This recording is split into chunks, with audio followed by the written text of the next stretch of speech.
समस्या का समाधान केवल तलाक या लड़ाई झगड़ा ही नहीं होता।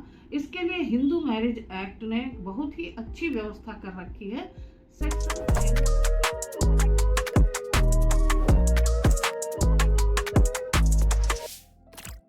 राधे राधे, स्वागत है आपका मेरे चैनल पर।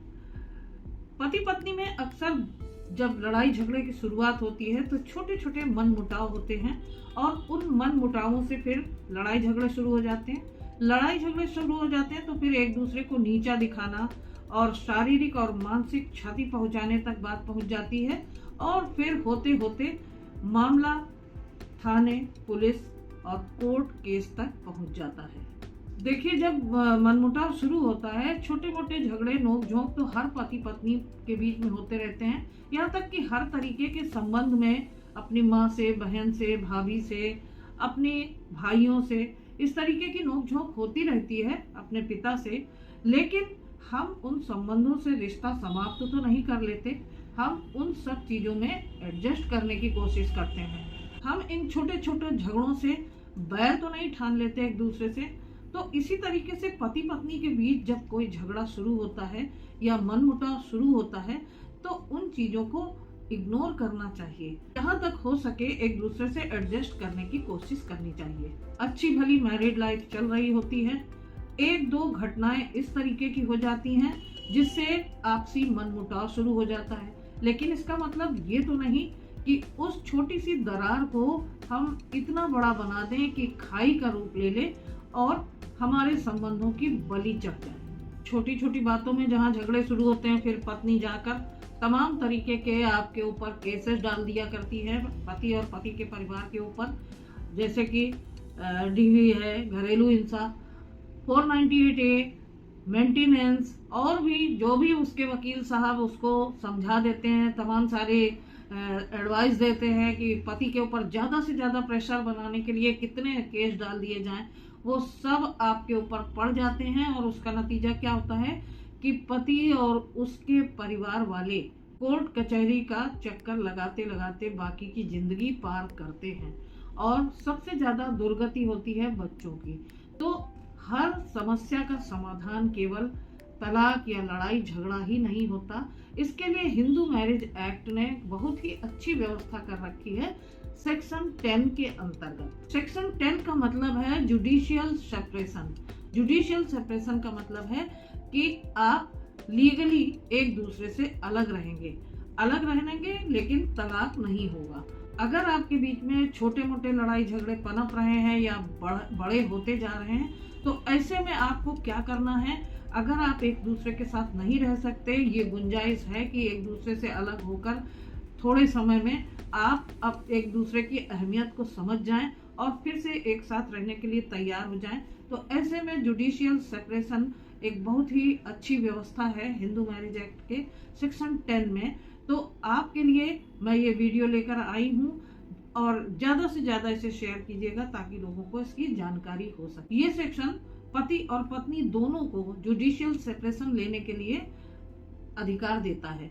यहाँ पर अगर पति या पत्नी, मैं मान के चलती हूँ कि मान लीजिए पति ने पूरा मन बना लिया है कि अब उसे अपनी पत्नी के साथ नहीं रहना है, वो कोर्ट जाकर सेक्शन 10 की अपील डालेगा। तो ऐसी स्थिति में देखिए, जहाँ आपने तलाक का केस किया, अगर पति पहले तलाक का केस करता है और तो फिर ऐसे में क्या होता है कि पत्नी का जो पक्ष है वो बहुत स्ट्रांग हो जाया करता है, क्योंकि पत्नी तो अदालत में यही कहेगी कि मैं तो सेपरेशन नहीं चाहती, मैं तो अलग होना नहीं चाहती, लेकिन मेरा पति ही मुझे नहीं बुला रहा है। और ऐसी स्थिति में आपका पक्ष जो है वो कमजोर पड़ जाएगा और कोर्ट आपके ऊपर अच्छी खासी मेंटेनेंस फिक्स कर देगी। तो ये आपको नहीं करना है। अब यहाँ गलती चाहे पत्नी की हो, शुरुआत उसने ही की हो, लेकिन भुगतना आपको ही पड़ेगा। अब यहाँ सबसे अच्छा तरीका है कि आप कोर्ट में सेक्शन 10 की अपील डालेंगे और इस तरीके से सेपरेशन की मांग करते हुए पत्नी के साथ न रहने के लिए अपनी बात कहेंगे। और पत्नी ने आपके ऊपर तमाम सारे केसेस डाल रखे हैं, जुडिशियल सेपरेशन आपका पत्नी से हो जाएगा, आप अलग रहेंगे और केसेस चलते रहेंगे। जब आप कोर्ट से लीगल सेपरेशन की मांग करते हैं सेक्शन 10 में, तो यहाँ आपको किसी ग्राउंड की जरूरत नहीं होगी। जब आप डिवोर्स का केस फाइल करते हैं जिसमें कि आपको बताना होता है कि आप किस ग्राउंड पे तलाक लेना चाहते हैं, और पत्नी के ऊपर तमाम सारे बेवजह झूठे एलिगेशंस भी लगाने पड़ते हैं अपने केस को बनाने के लिए। यहाँ पर आपको कोई पत्नी के ऊपर आरोप भी नहीं लगाने हैं और ना ही कोई ग्राउंड बताना है अदालत को। आपको चूंकि आपकी पत्नी ने ऐसी स्थितियां बना दी हैं, ऐसी कंडीशन क्रिएट कर रखी है कि अब आप उसके साथ नहीं रह सकते, तो आप सेक्शन 10 के अंदर उससे लीगल सेपरेशन चाहते हैं, आप उसे तलाक नहीं देना चाहते। तो यहाँ तो पहला फायदा ये है कि आपको कोई एलिगेशन भी नहीं लगाना होगा पत्नी के ऊपर, और दूसरा बड़ा फायदा ये है कि आपको मेंटेनेंस नहीं देना होगा। यहाँ पर जो सेपरेशन का केस होता है इसमें मेंटेनेंस नहीं देना होता है। डाइवोर्स के केस में तो जैसे ही केस आप डालते हैं तो कोर्ट सबसे पहले इंटरिम मेंटेनेंस फिक्स कर देती है और उसके बाद केस चलता है, और फिर जब केस डिसाइड होता है तब फाइनल मेंटेनेंस तय होता है। इस केस में आपके ऊपर कोई इंटरिम मेंटेनेंस का आदेश नहीं होगा। देखिए, जब भी हिंदू मैरिज एक्ट के सेक्शन 9, 10, 11, 13 और 24 के अंतर्गत कोई केस चलता है तो वहां पर आपको मेंटेनेंस नहीं देना होता है, बल्कि एक अलग तरीके का मेंटेनेंस देना होता है जिसे पेंडेड लाइट मेंटेनेंस कहा जाता है। पेंडेड लाइट मेंटेनेंस का अर्थ है कि अगर पत्नी आप पे डिपेंड करती है, यानी कि पत्नी ही नहीं पति भी अगर पत्नी पर डिपेंड करता है, यानी कि दोनों स्पाउसेस में से जो अच्छी खासी आमदनी करता है और अपने जीवन को अच्छी तरीके से चला रहा है, अपने लाइफ को अच्छी तरीके से चला रहा है, तो वो दूसरा पार्टनर उससे मेंटेनेंस की मांग कर सकता है। पेंडेड लाइट मेंटेनेंस में आता है वकील का खर्च और आने जाने का खर्च। इसके अलावा लिटिगेशन के दौरान जो भी खर्च होता है वो आपको देना होता है, जिसमें ज्यादा से ज्यादा आपको 500 या 1000 रुपए ही एक बार में खर्च होते हैं।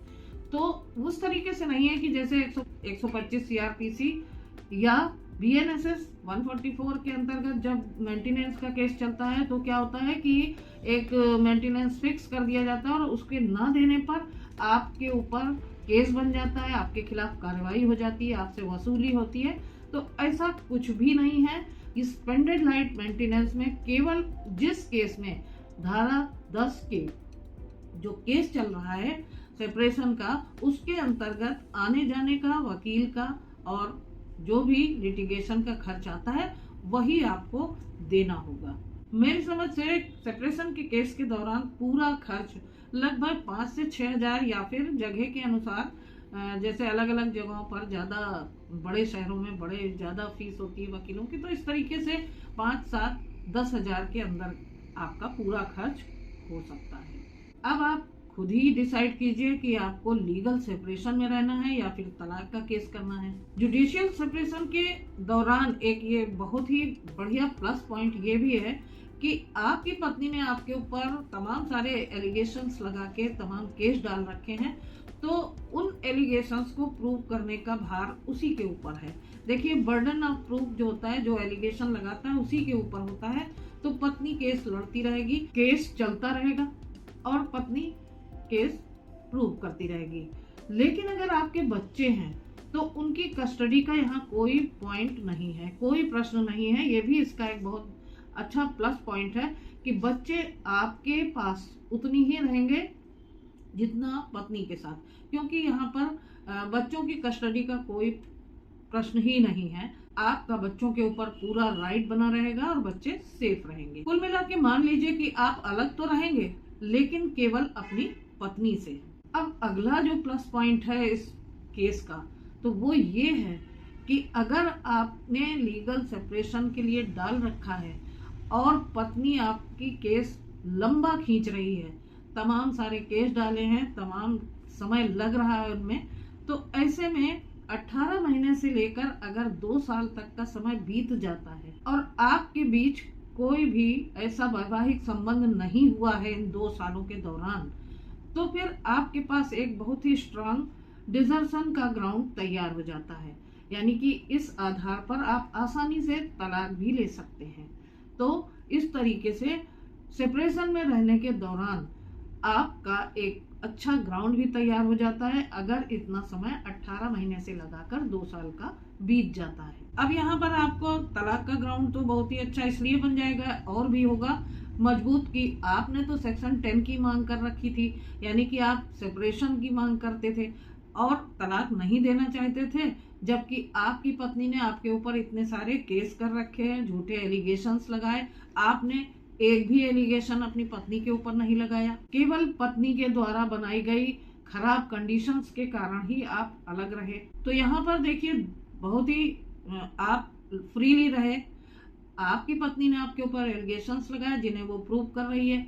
आपको प्रूव का कोई बर्डन भी नहीं है आपके ऊपर।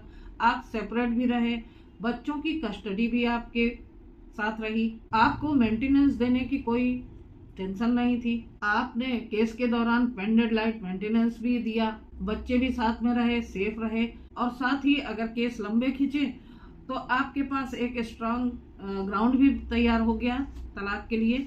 आखिर में एक पॉइंट यहाँ पर और भी बड़ा प्लस पॉइंट है, जिसमें कि केस के दौरान यानी कि सेपरेशन के दौरान अगर आप लिव इन में रहना चाहते हैं तो आप रह सकते हैं, या फिर एडल्ट्री में रहना चाहते हैं तो भी आप रह सकते हैं। क्योंकि अगर आप तलाक के केस में एडल्ट्री में रहते हैं तो फिर आपकी पत्नी के पास एक स्ट्रांग ग्राउंड बन जाएगा आपकी एडल्ट्री का, और उस आधार पर तलाक मिल सकता है उसे, उसका केस और मजबूत हो जाएगा। लेकिन अगर आप सेपरेशन के दौरान एडल्ट्री में हैं या फिर लिव इन में हैं तो पत्नी कुछ नहीं कर सकती। तो ऐसे स्थिति में आप एडल्ट्री में रह सकते हैं, क्योंकि इस समय आज की तारीख में आपको इसकी परमिशन है। बस केवल आप अपने दूसरे पार्टनर से जो आपके साथ एडल्ट्री में अपनी इच्छा से रहने के लिए तैयार हो उससे विवाह नहीं कर सकते बिना तलाक लिए हुए। इस बात का ध्यान रखना है आपको। तो आशा करती हूँ कि आज का ये सेक्शन 10 का जो पूरा प्रोसीजर आपको समझ में आ गया होगा, इसके क्या क्या फायदे हैं। तलाक के बजाय अगर स्थितियां संभल सकती हैं तो भी सेक्शन 10 बहुत अच्छा है, और अगर नहीं संभल सकती हैं तो एक ग्राउंड भी तैयार हो जाता है। क्योंकि तलाक के केस या फिर जो भी आपकी पत्नी ने आपके ऊपर ढेर सारे केस डाल रखे हैं वो 2 साल के अंदर तो बड़ा मुश्किल ही है कि खत्म होंगे, क्योंकि कंटेस्टेड डाइवोर्स खत्म होने, चलने और समाप्त होने का कोई समय नहीं तय है। 10-10 साल तक चलते रहते हैं, और इस तरीके से समय न बर्बाद करके अगर आप सेपरेशन में रहते हैं और उन केसेस को चलते हुए 2 साल से ज्यादा बीत जाते हैं, आपके बीच कोई संबंध नहीं है, तो आपके पास एक मजबूत ग्राउंड भी बन के तैयार हो जाता है तलाक के लिए। तो कैसी लगी आपको मेरी ये जानकारी? वीडियो को ज्यादा से ज्यादा शेयर कीजिएगा, और अगर नए हैं तो चैनल को सब्सक्राइब कर दीजिएगा, लाइक कीजिएगा, और मुझे कमेंट करके बताना बिल्कुल मत भूलिएगा कि मेरा वीडियो आपको कैसा लगा। तो फिर मिलती हूँ अगले वीडियो में एक नई जानकारी के साथ। तब तक के लिए आपको राधे राधे।